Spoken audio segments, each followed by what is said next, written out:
और चलिए फिलहाल सीधे रुक करते हैं मनीष सिसोदिया की प्रेस कॉन्फ्रेंस का। आप स्कूल बनाने पे कब सोचेंगे? आप अस्पताल बनाने पे कब सोचेंगे? आप महंगाई कम करने पे कब सोचेंगे? आप रोजगार देने पे कब सोचेंगे? आप केवल यही सोचते रहते हैं कि कैसे सीबीआई पे दबाव बना के चुनी हुई सरकार को गिराऊं विपक्ष की, कैसे चुने हुए एमएलए को खरीद लूं विपक्ष के।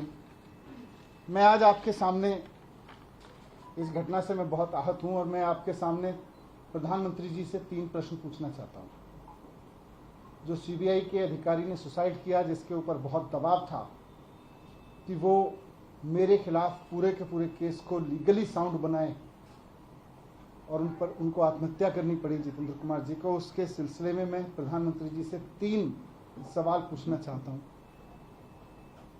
कि अधिकारियों पे इतना दबाव क्यों बनाया जा रहा है कि वो आत्महत्या करने जैसा कदम उठाने पे मजबूर हों। आप अपने राजनीतिक विरोधियों को कुचलने के लिए अपनी ही सरकार के अधिकारियों को और कितना टॉर्चर करोगे? दूसरा सवाल है मेरा कि क्या अब भारत की केंद्र सरकार का काम केवल ऑपरेशन लोटस चलाना रह गया है? जिस तरह से राज्यपालों से, उपराज्यपालों से दबाव डाल के उनसे उल्टे सीधे काम कराए जा रहे हैं, जिस तरह से सीबीआई पे दबाव डाल के, ईडी पे दबाव डाल के उल्टे सीधे काम कराए जा रहे हैं, तो क्या अब केंद्र सरकार का काम केवल ऑपरेशन लोटस चलाना रह गया है?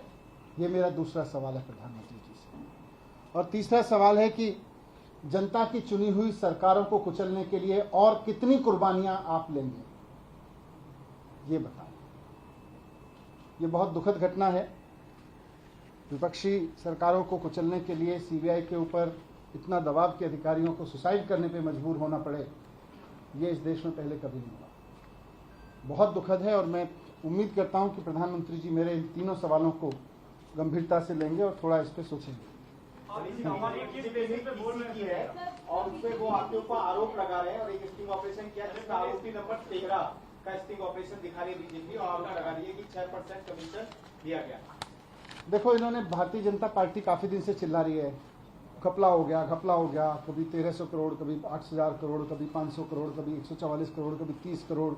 फिर सीबीआई से इन्होंने एफआईआर कराई तो सीबीआई ने भी ढूंढ ढांड के दूर से कहीं से स्ट्रेच करके 2 कंपनियों के बीच की किसी वाइट डीलिंग को जबरदस्ती मेरे ऊपर थोपने की कोशिश की, वो भी सोर्सेज के हवाले से। तो एफआईआर में लिखा, उसके बेस पे मेरे घर पे रेड डलवा दी, घर पे कुछ नहीं मिला।